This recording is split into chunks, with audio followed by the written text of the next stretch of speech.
Voilà, c'est désormais clair dans les esprits. Dans l'autre volet de l'actualité, mesdames et messieurs, le ministre des Postes, des Télécommunications et de l'économie numérique, Léon Juste Ibombo, était en face des journalistes autour d'un déjeuner de presse hier. Le point de concentration de ce face-à-face, la rétrospective des activités menées par ce ministère en 2020. En fait, tout de suite, le point dans ce reportage signé Giscard Maungou, Arnaud Itoba.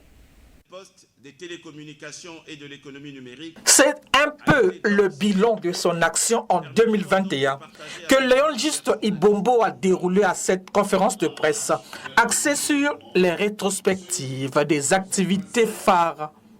Sur la rétrospective des activités phares de son département, activités résumées en 4 axes: la poste, les télécommunications, l'économie numérique et les partenaires sociaux.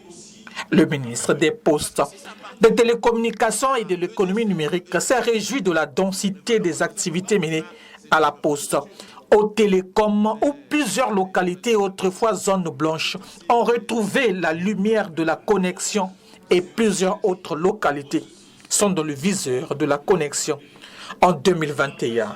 Mais les préoccupations des journalistes sont surtout sur l'usage de la fibre optique, la situation à Congo Télécom, le data center, la situation à la Poste. Sur la situation de Congo Télécom avec la concession Yaocorp.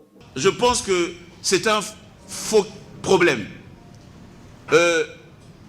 L'infrastructure, les brins attenantes au réseau THT n'appartiennent pas à Congo Télécom. Ces brins n'appartiennent pas à EDC. Ces brins appartiennent à l'État. Parce que si ça appartenait à EDC, EDC pouvait se prévaloir en disant que non, mais ça, c'est notre infrastructure.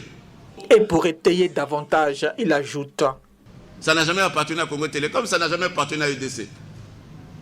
Mais c'était une infrastructure qui était là et qui était sous-exploitée. On a construit à grands frais, mais il faut l'exploiter. Ça permettra à ce que nous puissions avoir un écosystème qui soit assez dynamique. Donc, cette question, elle a été tranchée en Conseil de ministres. Et les instructions du président de la République, je peux vous retransmettre les instructions, c'était à l'avenir de regarder comment est-ce qu'on va mettre en place une société de patrimoine.